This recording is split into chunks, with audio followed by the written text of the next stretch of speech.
In this video, we're going to go ahead and download and install Python for the Windows platform. Now, if you're running a Mac or running a Linux computer, do refer to the separate videos in this section of the course, and that's because the process of downloading and installing Python is slightly different for those platforms. But if you're on Windows, follow along in this video. So the first thing to do is go to python.org, python.org, and once you get there, you can move your mouse down to downloads and you can see a little pop-up window came up. And I can come over here and select what is the latest version. And you can see currently it's showing Python 3.6.2. So I'm going to click that. Then I'm going to actually save this. And while that's downloading, although it shouldn't take long, I just want to mention that you probably don't want, or you certainly don't want to download Python 2. In this course, we're going to be going through and using Python 3.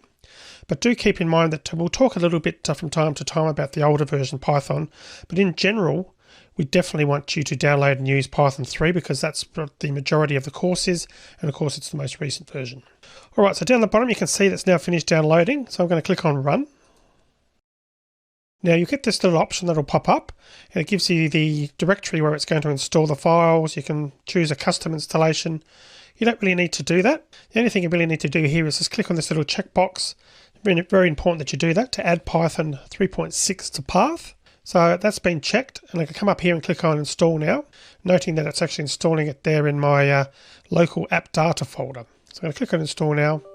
You didn't see that most likely, but there's a little pop-up that came up and said I had to click on yes to allow it to continue installing.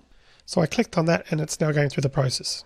It's a fairly fast process, so it won't take too long to finish.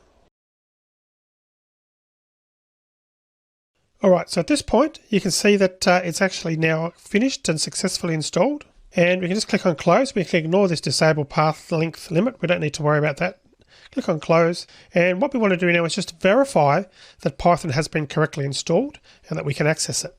And one quick way to do that is to come over here and click on your Windows icon, right click it and select Run.